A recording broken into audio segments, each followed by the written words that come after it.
మరి వివాహంకి వెళ్ళాను ఆడబిడ్డ కుమారుడి. మరి వెళ్ళి అన్నీ బాగానే ఉన్నాయి, దేవుడు మన అందులో అన్నీ చక్కగానే ఉన్నాయి. మరి ఆదివారం ఉదయకాలం 5 గంటలకి మరి ప్రయాణం అక్కడి నుంచి వచ్చి మరి ట్రైన్ ఎక్కాము. మరి ఎక్కినప్పుడు బాగానే ఉంది. మరి నెక్స్ట్ చేసి మరి ఎకరాల దాంట్లో ఎక్కించారు. మరి మా కుమార్తె అయితే ఎకరాల దాంట్లో మళ్ళీ తోసేస్తారేమో బయటకని మరి భయంతో నెక్స్ట్ మరి సిగ్నల్ ఇచ్చారు, చిన్న స్టేషన్ అది 1/2 గంటలో మరి ఆపారు. మరి దిగిపోయాము, నా యజమాను నేను నా కుమార్తె దిగిపోయి మరి ఎక్కుదామని డోరు లోపల డోర్ వేసారు అనుకుంటా. డోర్ బయట నుంచి నెట్టినప్పుడు తీయలేదు. ఈలోగా ఎక్కువ ట్రైన్ ఎక్కిపోతుంది. నన్ను ఎక్కించినప్పటికీ ఆ మెట్టి మీద కాలేసి స్టాండ్లు పెట్టుకున్నాను. అప్పటికే డ్రైవ్ చేస్తారు బండి స్పీడ్గా. ఆ 2 కాలు వెళ్ళి మరి ట్రైన్లో పడిపోయినాయి. మరి ఆ దేవుడు మహాకృపను బట్టి ఇప్పుడు ఎక్కి నేను సంతోషంగా ఉన్నానంటే ఆయన కృపే. మరి ఎంతో వేదన లోపల ఉంది, సగం దూరం అయిపోతుంది. మన సాగుకైతే నేను భయపడలేదు. మరి అలా పడిపోయి మరి ఆ మెట్టి అయితే మరి పట్టుకున్నాను 2 చేతులతో. పట్టుకునే జ్ఞానం కూడా దేవుడే ఇచ్చాడు. పట్టుకున్నట్టు నాకు ఏదో స్వరం వినపడింది. నేనైతే పట్టుకొని నా నడుము వరకు అయితే మరి 2 కాళ్ళు కూడా లోపలే ఉన్నాయి, ట్రైన్ లోపలే. మరి ఇక్కడి నుంచి మనం అడ్డుదాకా తిరుగుతాం, అక్కడ దాకా అక్కడ ట్రైన్ వెళ్ళిపోయింది. నా యజమాని అయితే నడుము పట్టుకున్నాడు. మరి ట్రైన్ వెళ్ళిపోతే మరి ఆయన కూడా నా మీద పడిపోయాడు. కుమార్తె పక్కకి వెళ్ళిపోయి ఏడుస్తుందంట. తనకి ఎవరో మరి వచ్చి బలమిచ్చినట్టు వచ్చి మరి నాకైతే మరి పట్టుకున్నప్పుడు తన పడిపోయింది, మరి ట్రైన్ వెళ్ళిపోతుందని. అలా మరి లోపల సైన్ ఆపారు అంత దూరం వెళ్ళేప్పటికి. మరి నాకైతే చిన్న దెబ్బలేదు, నా కాలు కట్ అవ్వలేదు. నేను ఒకటే అనుకున్నాను, మరి మరణంకైతే నేను భయపడలేదు. దేవా నీవు మరి ఇక్కడైతే నేను చనిపోతే మరి అందులో నా వాళ్ళందరూ మరి ఇక్కడ తీసుకెళ్ళి కాల్ చేస్తారేమో, మరి కాల్చినట్టు నా ఆత్మ నీ దగ్గరికి చేర్చుకో, బతుకుంటే నీ సన్నిధానంలో మరి ఇక్కడ కూడా సాక్షులుగా నిలబెట్టమని నేను నాలో నేనే నా మనసుతో చెప్పుకొని నేను ఊహించుకొని దేవుని ప్రార్థించుకుంటున్నాను. మరి అంత దూరం వెళ్ళిపోయినప్పుడు కూడా కాలు ఏమీ కట్ అవ్వలేదు, నా ప్రాణం కూడా పోలేదు. మరి నేను అందులో పడితే మట్టికి మరి అంత పెసరు కూడా నేను దొరకను. దేవుడి కృప, దేవుడి ప్రేమతో మరి ఎదగాడు ఊళ్ళో నుంచి నన్ను ప్రాణాన్ని దేవుడు రక్షించి ఆయన బలిష్టమైన చేతులతో నన్ను పట్టుకొని ఈరోజు ఆయన సన్నిధానంలో ఉన్నాయంటే కేవలం ఆయన కృపే. నా సేవకులు నా సంఘం చేసే ప్రార్థన అనుకుంటాను. అనుదినం మరి అక్కడికి వెళ్ళాను, తూర్పుకి అమ్మది. మరి దేవుడు అంటే కొంచెం ఇదిగా చూస్తారు, కానీ నా మనసుతో నేనే ప్రార్థించుకునేదాన్ని. ఎప్పుడు మరి వారం రోజులు కూడా మోకరించలేదు. మనసుతో చెప్పుకొని అయ్యా నీవే ఉన్నామని లోపలే ప్రార్థించుకునేదాన్ని. మరి భోగిలో కూడా అందరూ నీకు దేవుడే, మనం దేవుడే అన్నారు. మరి వాళ్ళకి కూడా నా యేసయ్య అన్నాను.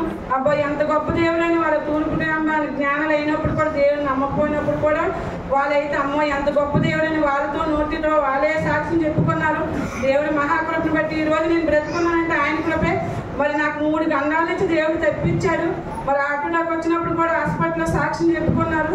మరి నడి రోడ్లో నేను వాటాల నుంచి పడిపోయినప్పుడు కూడా మరి దుర్గమ్మ ఉంది, మరి అది కూడా దేవుడు మరి సూర్యపాలెం గ్రామస్తులు కూడా సాక్ష్యం చెప్పుకున్నారు. ఈ 3 గంటలు దేవుడు తప్పించినందుకు దేవుడికి ఏమిచ్చి నేను రుణం తీర్చుకోలేను. ఇది నా జ్ఞానము, నా గొప్పతనం ఏమీ లేదు, కేవలం దేవుడి కృప, దేవుడి ప్రేమే. మీరు కూడా అందరూ నమ్మండి, దేవుడు ఉన్నాడని. ఏ కష్టం వచ్చినా ఏది వచ్చినా మీరు దేవుడికే మరి మొరపెట్టుకోండి. నా సేవకురాలు కూడా తండ్రి సంఘం ఉందని ఎంతో నేను ఆనందంతో నాలో నేనే పొంగిపోయాను. ఇది నా గొప్పతనం కాదు. అనుదిన ప్రార్థనలో సంఘము దైవజనులు చేసిన ప్రార్థన కూడా దేవుడిని నన్ను ప్రాణాలతో విడిచిపెట్టాడు అని నేను ఎంతగానో మురిసిపోయి నాకైతే కన్నీరు రాలేదు. కుమార్తె అయితే మరి ఆ పలాస నుంచి వైజాగ్ వచ్చిందా కన్నీరు కాల్చుతుంది. ఏడవకమ్మ దేవుడు ఉన్నాడు, నీవు లేకపోతే నేను ఏమైపోతాను. నా యజమాను నన్ను ఇద్దరు ఏడిశారు. నా యజమాను కూడా నీవు ఏమైపోతే నేను ఆ బండిలో పడిపోతాను అన్నాడు. అది నా దేవుడు మన యజమానికి ఇచ్చిన ప్రేమే. నేనంటే ఎంతో ప్రాణం నా యజమానికి. మరి దేవుడి మహాకృపను బట్టి ఈరోజు బ్రతుకున్నానంటే నా సంఘము, నా సేవకులు, నా దేవుడి మహాకృపే. ఏమిచ్చాను రుణం తీర్చుకోలేని బ్రతుకున్నంత వరకు ఆయన సేవ చేయాలని ఆశ. నా కోసం, నా కుటుంబం కోసం ప్రార్థన చేయండి. మరి సేవకులకి సంఘంకి కృతజ్ఞత తెలుపుకుంటున్నాను. చిన్న సాక్ష్యం దేవుడు దీవించండి. వందనాలు. ఇప్పుడు వచ్చిన మీ బిడ్డలందరికీ నా హృదయపూర్వక వందనాలు. ఈరోజు ఇలా బిడ్డను పట్టుకొని చూశానంటే మీరందరూ చేసిన ప్రార్థన నా గొప్పతనం ఏమీ లేదు. 21 సంవత్సరం వరకు కూడా బాధపడ్డాను, బిడ్డలు లేక. నాలో నేనే బాధపడ్డాను, ఎన్నో మాటలు పడ్డాను, అవమానాలు పడ్డాను. నా వాళ్ళు నన్ను దూరం చేసుకున్నా. నాకు దేవుడే దిక్కని దేవుడితోనే ప్రార్థన చేసి 1 సంవత్సరం కిందగా నేను ప్రార్థన చేయడం కూడా అంటే బిడ్డల గురించి అడగడం మానేశాను. ఎందుకంటే నాకు బలహీనత అయిపోయాను. షుగరు, థైరాయిడ్, ఇన్ఫెక్షన్లు ఎన్నో బాధలతో ఉన్నాను. అయిపోయిందిలే, సగం జీవితం అయిపోయింది, ఇంకేముందిలే, కొద్ది కాలమే కదా అన్నట్టుగా నేను వదిలేశాను. మరి దేవుడు నా పక్షాన అనుకోని రీతిలో అద్భుతమైన కార్యం చేశాడు. మరి ఆయన గొప్ప దేవుడు, ఆయన కార్యాలు అలాగే ఉంటాయి, మరి ఆయన మేలు అలాగే ఉంటాయి. ఊహించలేని కార్యాలు చేశాడు అనమాట. దేవుడు చేసిన మేలు ఎప్పటికీ మర్చిపోకూడదు.